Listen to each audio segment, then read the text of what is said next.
Hey everybody. In this lecture, we're going to talk about some aspects of the psychological legacy of slavery. The scholar spotlight will be Dr. Naim Akbar, who is a professor emeritus from FAMU, and he's also a former president of the Association of Black Psychologists. The specific piece by Dr. Akbar will be a chapter from his 1996 text titled Breaking the Chains of Psychological Slavery. First up, what are some of the defining characteristics of African American history and the culture? Well, this group, when we're talking about African Americans, we're talking about a group within the larger African diaspora, within the larger Black diaspora, as it is termed by some others. So when we're talking about African Americans, we're talking about a specific group that definitely has Kemetic origins and a genetic link to the continent of Africa. But this particular group was brought to the Americas through the transatlantic slave trade. So from the western and southern coasts of the continent to and through the Caribbean and South America, and eventually settling in North America, specifically the United States, or the territory that would become the United States. The group was subjected to a brutal and sadistic form of slavery, chattel slavery, and was able to survive in part, and then existed and survived Jim Crow, as well as the classic civil rights era, but certainly that movement and that struggle has not continued and has not ended, and continues to this day. The current size of the group is approximately 40 million, and it makes up approximately just over 13% of the United States population. The group is the third largest ethnic group in the United States. It's a very collectivistic culture, particularly in comparison to the American culture, which is traditionally and staunchly individualistic. There are other markers of the group and their culture, unique languages, symbols, and practices, some of which are listed there on the screen. And if you'd like to read more, certainly the work of Naim Akbar, Kobe Cambone, Asa Hilliard, Wade Boykin, who's also mentioned there on the slide, would be a great place to start. We're going to focus in the context of this conversation on the influence of American chattel slavery, or the influence of American chattel slavery on this group's mental and physical health and well-being, as well as its culture, present day. This is a classic quote from Akbar's chapter, which I really feel embodies the major premise behind his text, and also what we're attempting to focus on in this module of our semester. And it reads thusly: in order to fully grasp the magnitude of our current problems, we must reopen the books on the events of slavery. Our objective should not be to cry stale tears for the past, nor to rekindle old hatreds for past injustices. Instead, we should seek to enlighten our path of today by better understanding where and how the lights were turned out yesterday.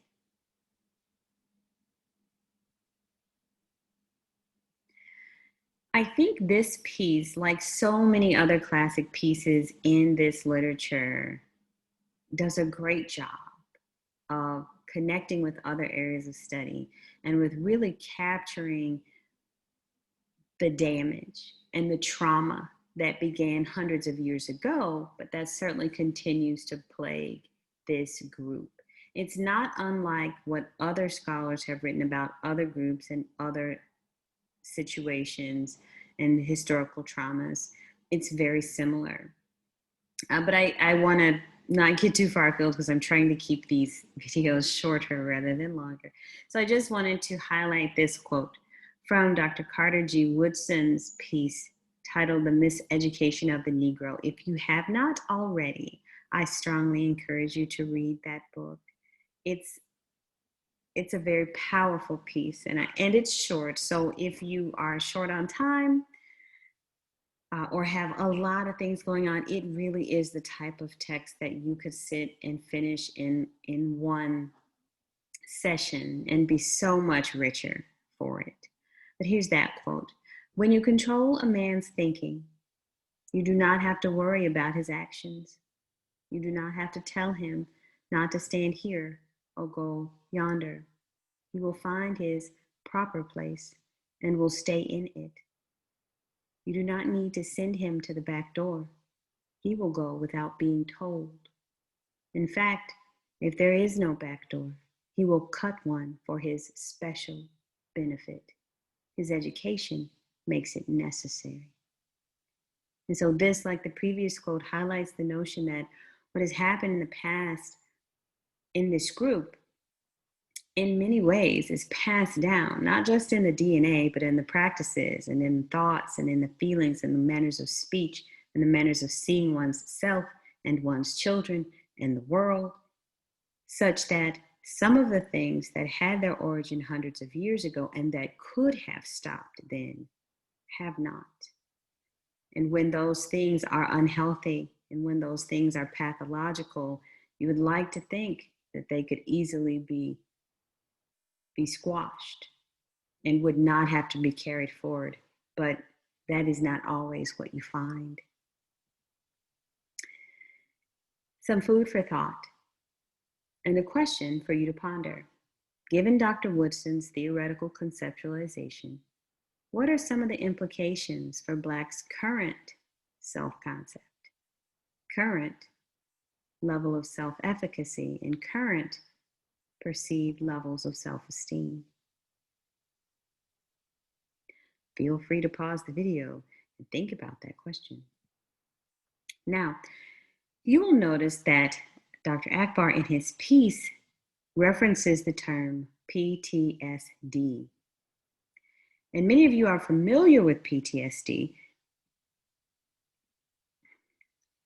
And so I won't go into that concept here, but I hope that you will review the text and note the way in which Dr. Akbar nuances this term as it relates to African Americans and the enslavement. So he goes through several instances and ways in which PTSD is evidenced among African Americans present day. There was not enough time in this short video to address all of them. For example, leadership and education and the family unit and gosh, there were so many, religion, but we will focus on just a subset. So we will discuss here PTSD as evidenced by higher rates of illness, PTSD as evidenced by the love of shiny, pretty things or the love of bling, and PTSD as evidenced by the love and preference for the clown and the entertainer. First up, PTSD as evidenced by higher rates of physical and mental illness. During the enslavement, people were enslaved. And so I think Akbar, like many others, is reluctant to call this group of people slaves because on some level that seems to convey a sense of willingness or a sense of them embodying the term, and that's not true. People were enslaved by people. And so doctors, lawyers, nurses, engineers, mothers, fathers, sons, daughters, they were enslaved by people. So the enslaved were subjected to unnatural, sadistic, malevolent experiences, as well as a breeding process, which is very infrequently discussed, but it is well documented. they were subjected to those things that occurred during the American chattel slavery system. And having come through that systematic, ritualistic trauma, emotional trauma, physical trauma, social trauma, mental, emotional, social, behavioral abuse, that did produce in the group much, much higher rates of physical illness and much, much higher rates of mental illness. In some parts of Florida, for example, the life expectancy of enslaved persons was 34 years. So the early 30s is when people would pass away from natural yet unnatural causes. So let that sink in. Many of you who are in this class are in your 20s. Can you imagine a world in which you would be essentially considered middle to older age, where you are right now in your 20s? The living conditions were just that brutal. So the rates of physical illness, morbidity, and mortality were very high. And psychologists like Poussin and Parham suggest that the rates of chronic depression, suicidality, intended homicidality, generalized anxiety disorder, the rates were astronomically high and really impossible to assess. But given that notion and the fact that the rates of those illnesses were so high, it has to be the case that the progeny of those people are going to be significantly impacted by the unnatural, unhealthy lives that those people were forced to live. And African Americans, present day, are the progeny. That was the life of the enslaved. Present day, if you will, you still see much higher rates of physical illness among this group. African Americans compared to whites, compared to Latinos and Native Americans, and certainly Asians in many areas, African Americans have higher rates of chronic illnesses and disease like hypertension, high blood pressure, stroke, diabetes, arthritis. So present day, African Americans on average are poorer and sicker. They have lower graduation rates. They have higher underemployment and unemployment rates. African Americans do suffer from race-related discrimination and stress at much higher rates compared to other groups. And it naturally follows that those things would manifest themselves in higher rates of mental illness as well, because we know that physical illness and mental illness often go hand in hand. And so for more information on these specific rates, feel free to email me. Of course, a quick Google search will also get you some of the information that you're seeking. And certainly there are some references on this slide. Now, next topic, PTSD as evidenced by the love of pretty shiny things. During the enslavement, enslaved people were permitted to own precious little. And so you'll notice in the writings of Akbar, and as well as Kobe Cambone and Ben Buchanan, there are a number of people who've written extensively about the lived experience of enslaved Africans in the Americas. And so, for example, being only given one suit of clothing for the entire year, such that by the end of the 12th month, many of the enslaved people will have worn the clothes literally to shreds and would be naked and have absolutely no recourse for covering themselves, their feet, during all this walking and working, or their backs or their backsides. It was just that austere a life for the overwhelming majority of Africans living in the Americas who were enslaved. So, showy property, beautiful clothing, beautiful fabrics, shiny, pretty things, jewelry was All of those things were very few and far between, very hard to come by, very rare for enslaved people to have access to. And those things were representative of freedom and of having plenty, and of really, they were representative of the owners and the overseers. So showy property was a sign of freedom, and it was also a sign of status. The present day paradox, it's interesting to love something and to hate it for what it represents at the same time, is a reality that many of us face, not just when it comes to this, but you can imagine that experience when it comes to other areas of your life or other topics or other things. But the present day paradox, Akbar writes that African Americans have a love-hate relationship with property and with property owners. So love to have it, love to show it off, love to flaunt or love to flex, but resent it at the same time because it is truly out of reach for so many of us to have these showy signs of wealth and status.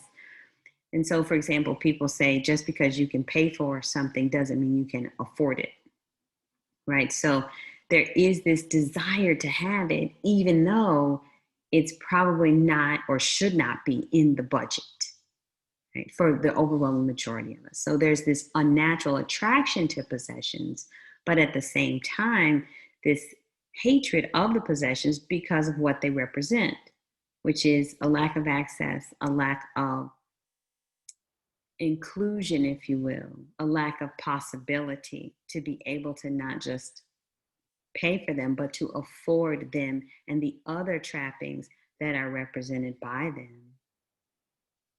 And some evidentiary support.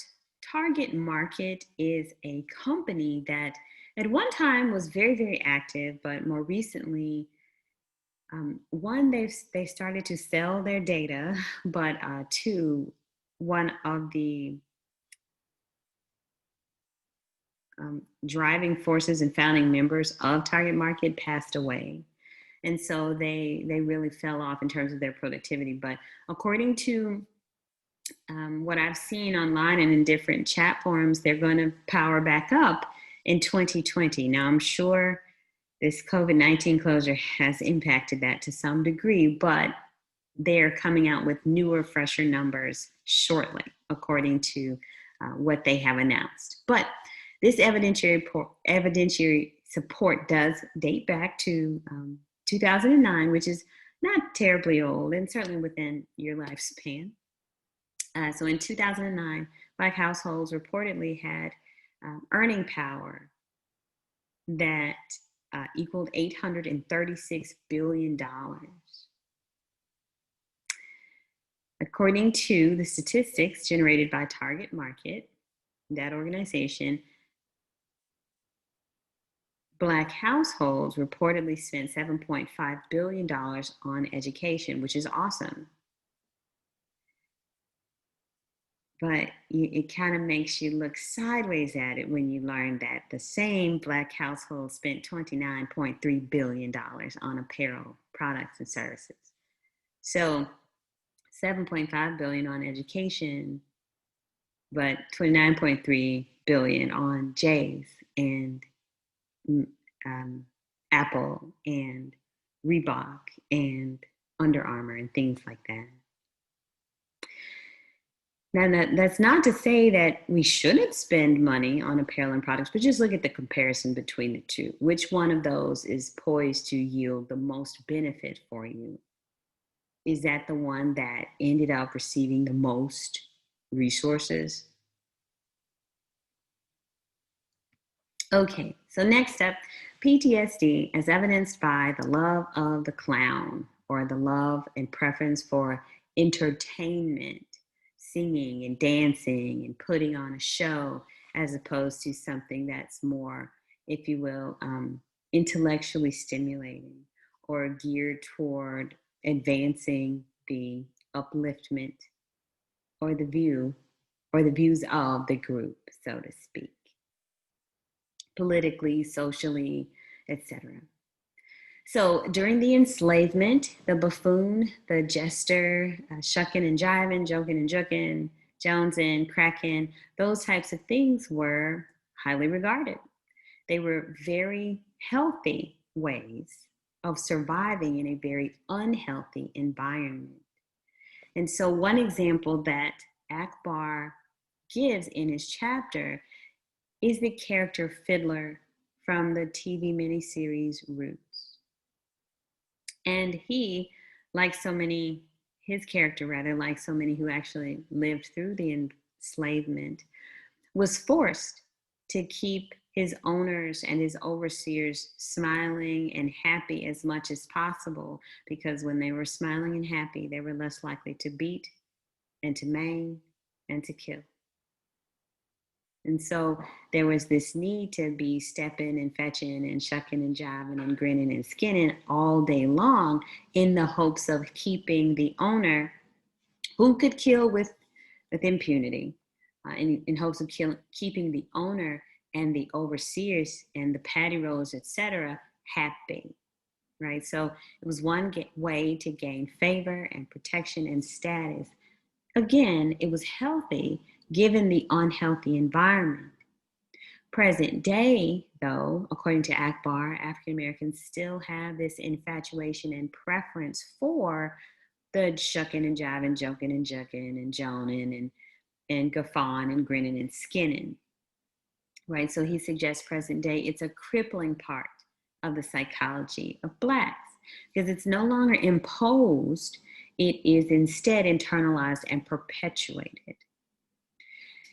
Now, I have to say, like in this part of his chapter, and I, in this part of the lecture, will say this is not a statement against entertainers, right? So it is hard work to entertain, to be a stand-up comedian, to be an actor or an actress, to be a musician, a performer. That is hard work, and a lot of people would say it's part talent, but it's like maybe 10% talent, 90% hard work. That is some hard work to do and to do well, and certainly to reach some amount of fame and success. So he doesn't come down on entertainers just because they are entertaining, or professional athletes just because they are running fast and performing on a field or a court. He's suggesting that when the entirety of the culture prefers the entertainment and prefers the skinning and grinning and running and catching, as opposed to, or in addition to, if you will, in an equal way, intellectual pursuits, that's when it becomes unhealthy, right? So it's an inappropriate obsession with things that are not intellectual.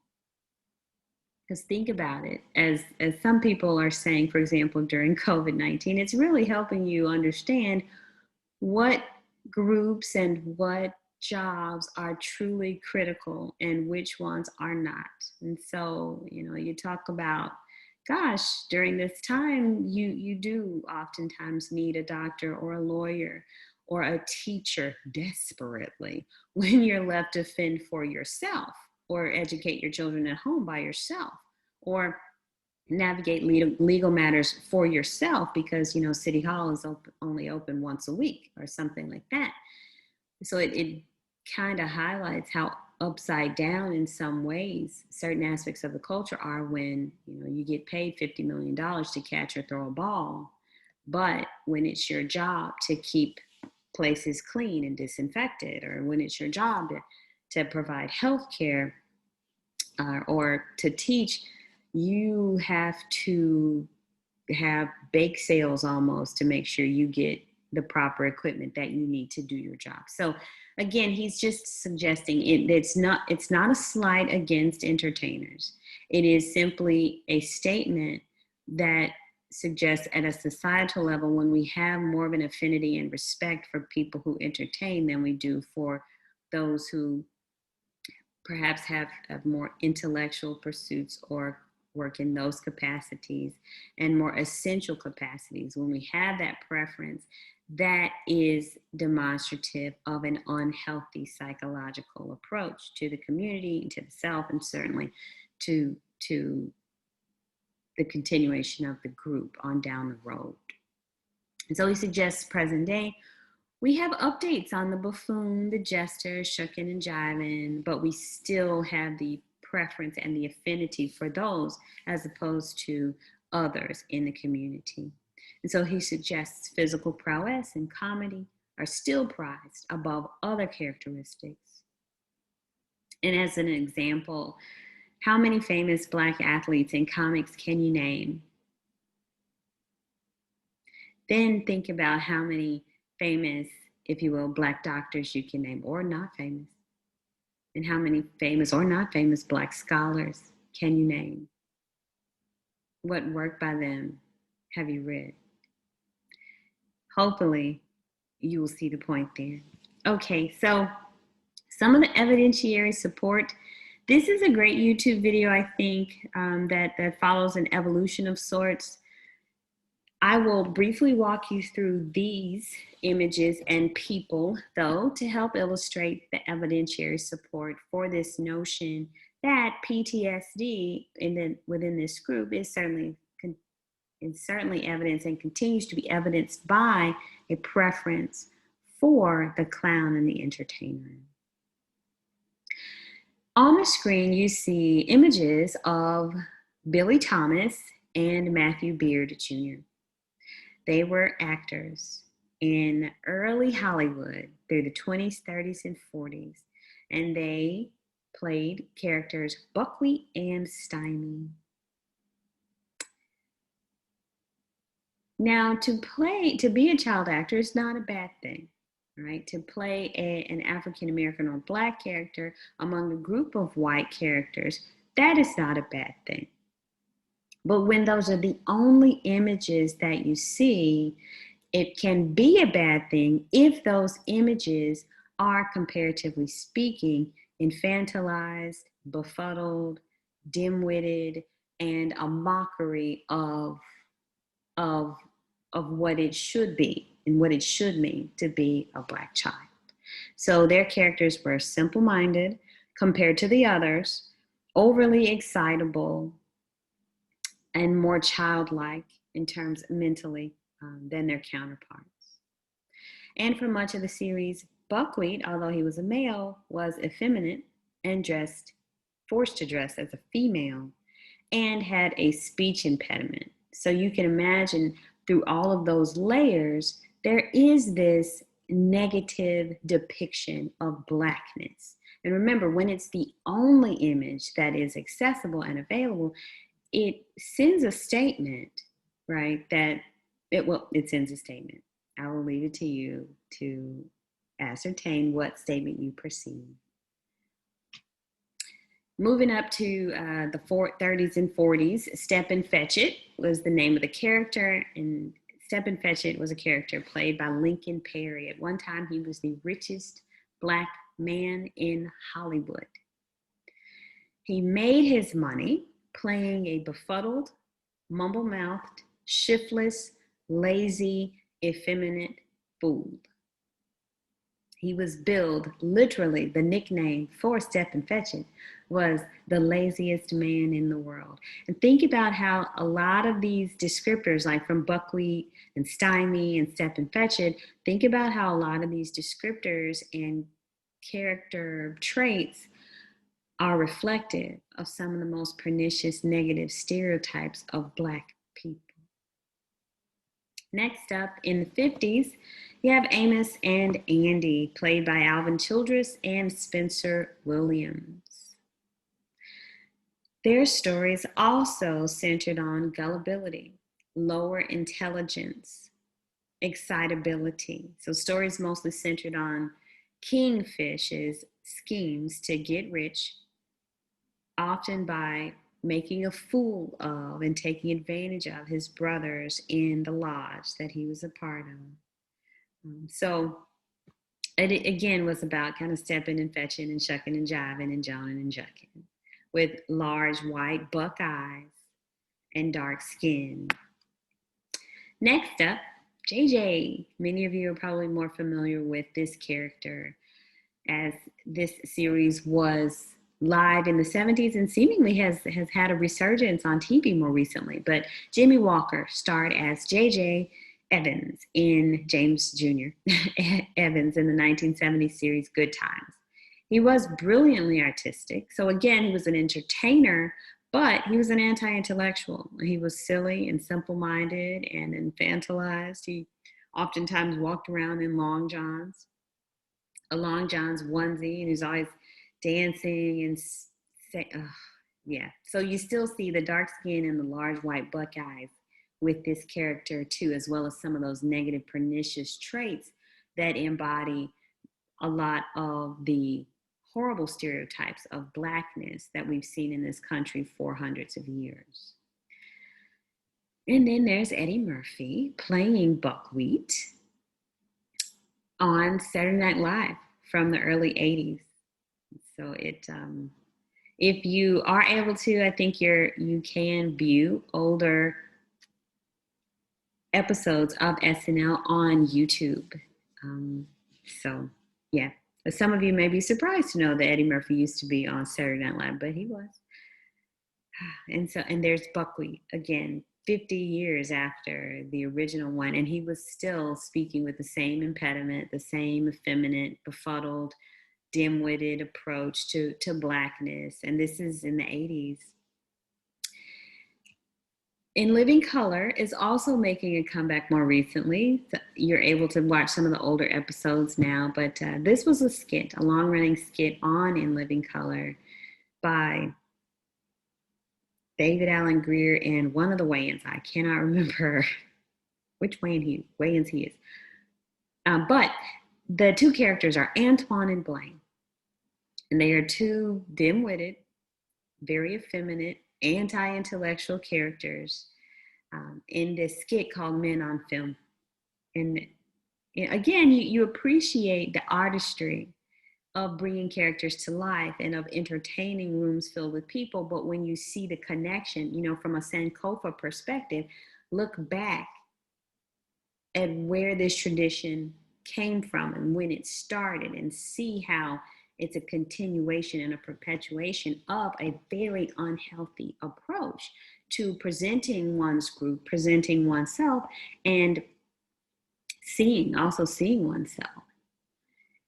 And here we go with the Nutty Professor series. So Eddie Murphy portrayed a cast of stereotypes. And so you see him there on this screen. He is dressed like a woman in two of the characters, and then angry black man in one of them, the effeminate black male intellectual. That's another stereotype. So again, you appreciate the artistry, but when you see the connections, again, the darker skin and bug eyes, and the asexual mammy trope, the hyper-masculine shiftless male trope, the effeminate intelligent black male trope in the Nutty Professor series, as you see there on the screen. Here we go with two more Wayans dressed like women. I don't know that, that speaks for it. That whole picture speaks for itself. And then more Wayans dressed like silly, shiftless, simple-minded, effeminate. I mean, he's sitting there with pink roses, has a halo, in a diaper. And the picture is worth all the words that you need there. And then when you put, again, with an eye towards Sankofa, look back to see where you've been, so that can help you understand where you are. It can also help you understand, kind of light the path to where you need to be going and perhaps how you need to best get there. Look at the same dark skin and bulging eyes, the same effeminate, anti-intellectual shiftlessness from the 1920s and 30s and 40s and 70s on up to the 2000s. It's the same depictions. And we won't even touch the reality of Black males having more opportunities than Black females, and for this to be the image, that there's a sexism in there. There's a misogynoir in there, and then add to that, if you will, for example, in a lot of these instances, we've talked around this notion of Black men being forced to dress as Black women, and then the depiction of those Black men as Black women is never positive, right? The asexual mammy from the Clumps, and Geraldine, the saucy, sassy sapphire from Flip Wilson of the 70s. And then there's Madea, Tyler Perry's Madea from the 2000s and the 90s, because this is not a new thing. And his role with Spike Lee, there's so many things but just again, we're focusing here with an eye towards Sankofa, looking at the pattern and the evolution of this image. Has it really gotten much farther than it was when it started? I mean, yeah, they can make multi-millions of dollars present day doing the same thing they did back, 70, 100 years in some instances. But does that make it better? Does that make it okay? Like, for you to be objectified and victimized by someone else, that's bad. For you to objectify and kind of victimize your own self, is that better? I mean, you're still being objectified.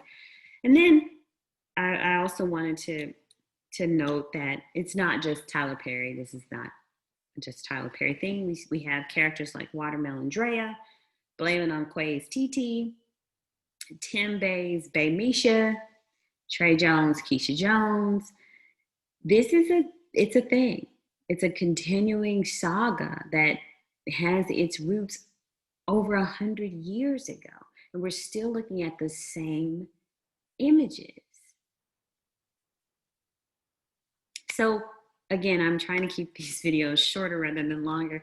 Please take a look at Dr. Akbar's chapter. The entire book actually is a great read. That's another one. It's not a very long book. I think you can also finish it within, say, a day or two if you are so inclined, and I think you will be much richer. Your knowledge and your perception will be much richer and better for having read this textbook. But here we have just taken a snapshot at some of the concepts that he addresses in this chapter. We've looked at some of the pathologies stemming from the enslavement and how those have manifested themselves in present day cultural problems within this group. So we explored PTSD and the high rates of physical and mental illness, PTSD and the love of pretty, shiny things, the love-hate relationship, if you will, with pretty, shiny things. And we also focused on PTSD and our obsession with the clown and entertainment. Thank you for watching and listening. If you have any questions, please feel free to email me. If you would like to schedule a conversation where we can go into greater depth about these or some of the other things addressed in the chapter, you know how to access my online scheduler. And also, if you would like to read more about these concepts as they were written about by Akbar or Cambone or Parham or Hilliard or Ben Buchanan, that's awesome. Please hit me up as well. I can email you some references that will get you some of the information that you're seeking. All right. Thanks, everybody.